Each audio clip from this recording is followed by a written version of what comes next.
Kita nyo may mga kalawang-kalawang. Diyan lumalabas yung tubig. Dito. Doon.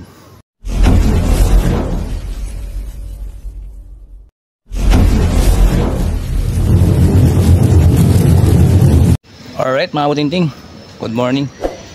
Meron naman tayong butingtingin mga butingting. Ayan o. Ito, i-waterproof natin to dahil tumulo sa baba. So kung napansin nyo mga butingting, ayan, kung klaro nyo may mga bitak-bitak. O, dami. Yan po. Bitak yan mga butingting.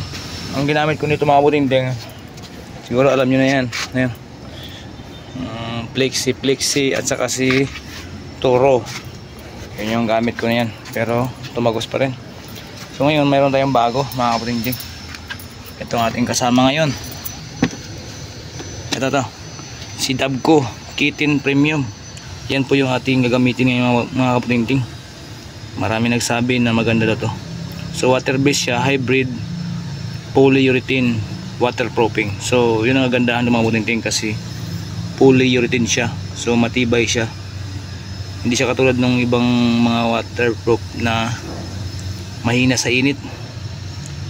Ito ang kagandahan nito, no mixing, easy to apply. Yan o. Rapid curing and flexible, seamless application, suitable for all surface. After ng mahabang ulan, ayan, uminit na kahapon at ngayon. So kahapon buong araw uminit at ngayon. So ngayon natin gagawin, siguro naman tuyo na yung ilalim niyan mga butingting. Ang kailangan natin gagawin mga butingting ay linisin lang natin to, alisin yung mga putik-putik na yan. Yun, gamit ang brush, steel brush, kutkutin yung mga paligid mga butingting. Yun ang gawin nyo, kailangan malinis yung surface niya bago natin i-apply, para sigurado tayo. Ganun mga butingting ang pag-apply nito ha. Huwag kayo apply ng apply. Kailangan malinis muna bago. Ayan o. Kaya maganda pag steel brush mga butingting. Tanggal pati yung mga putik-putik.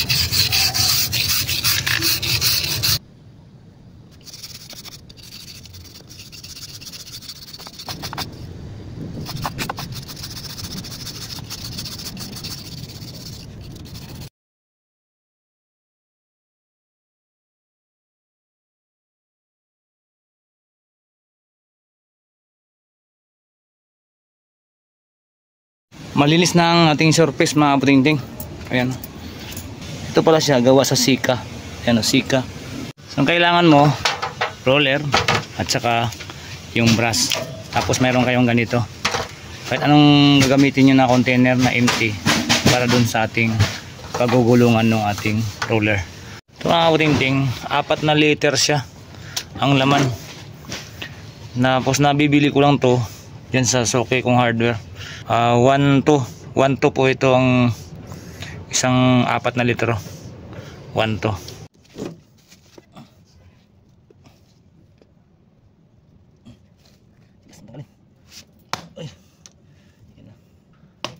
So hindi na kailangan i-mix natin. So ganyan. Sayang yung nasa takip.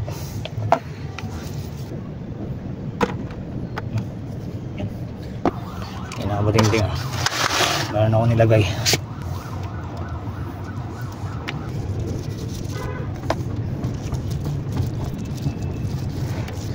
Tingnan natin mga butingting kung magkaroon to ng mga crack, kasi yung isa, yung madalas natin ginagamit, talagang mayroong crack na nangyayari.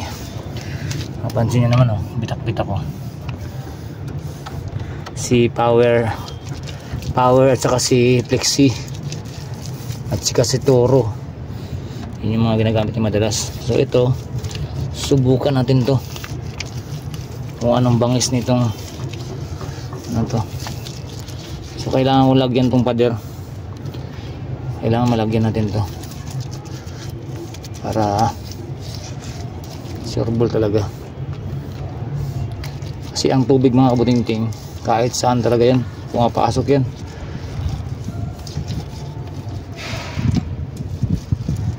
maigi ng malagyan natin yan, masisil natin to.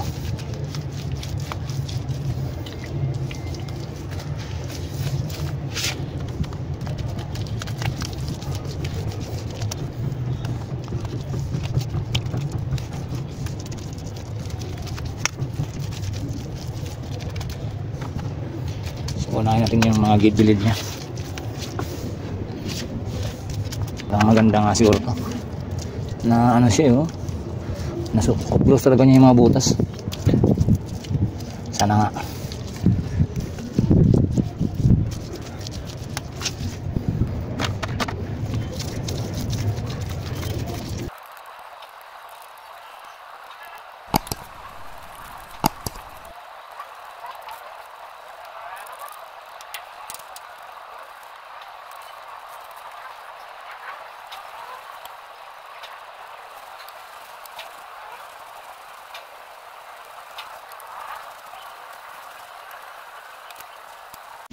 Ito mga kabutingting, napansin nyo yung pagpahid ko pa ganun.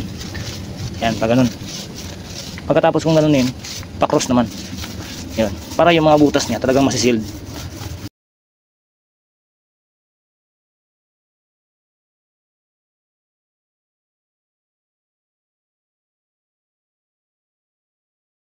Yan, apply natin yung first coating.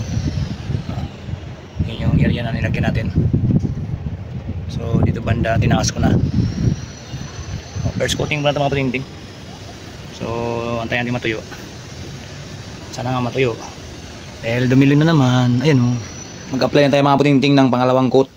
At natutuyo na rin siya dahil napakainit naman yung araw. So hindi ko na siguro ipapakita sa inyo lahat-lahat kung paano ko to sindikan coat. Basta ganun pa rin ang procedure natin. Pabalik-balik lang.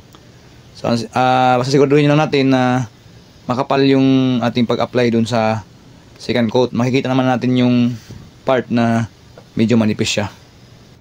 Yun mga kabutingting, pangalawang coat na natin to. So hanggang dyan lang tayo mga kabutingting. So update ko lang kayo pagdating ng ulan kung tutulo pa to. So yun lang mga kabutingting, maraming salamat.